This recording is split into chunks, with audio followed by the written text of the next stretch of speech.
কল্যাণমূলক কাজের সাথে নিজেকে আমরা জড়িয়ে রাখবো। এই যে টাইমটা আপনার লাইফের সবচেয়ে ক্রিম টাইম আপনি পার করছেন, বেশিরভাগ শ্রোতাই তো এখানে তরুণ এবং যুবক, এই সময় আপনি আর পাবেন না, কখনো পাবেন না। এই টাইমটাকে যেন আমরা কাজে লাগাই। এমন সময় আপনারা পার করছেন, আপনারা চাইলে বাতাসের গতিকে আপনারা পাল্টে দিতে পারেন, সাগরের স্রোতকে উল্টে দিতে পারেন, আপনারা চাইলে ইতিহাস গড়তে পারেন। এই যে 24-এর এই যে আপরাইজিং হলো, কারা করেছে এটা? হ্যাঁ, প্রবীণরা না নবীনরা? বলেন তো।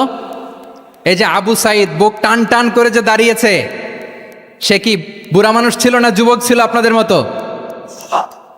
আল্লাহ রাসূল সাল্লাল্লাহু আলাইহি ওয়া আলিহি ওয়াসাল্লাম তিনি বলেন, ইগতানিম খামসান ক্বাবলা খামসিন, 5 জিনিস ফুরিয়ে যাওয়ার আগে 5 জিনিসকে গনিমত মনে করো, গুরুত্বপূর্ণ মনে করো। এর মধ্যে একটা হচ্ছে শাবাবাকা ক্বাবলা হারামিক, তোমার বার্ধক্য আসার আগে তোমার এই যৌবনকে, প্রৌঢ়ত্বের আগে এই যৌবনকে কাজে লাগাও।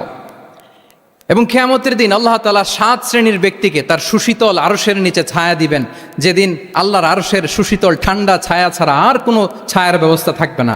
ওই 7 শ্রেণীর ব্যক্তির মধ্যে এক ব্যক্তি হচ্ছে ওয়া শাবুন নাশাআ ফি ইবাদাতিল্লাহ,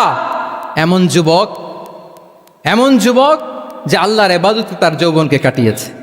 বলেন ওইরকম যুবক হতে আমরা চাই কি চাই না? হ্যাঁ, তাহলে আমাদের এই যৌবনকে আমরা কাজে লাগাবো।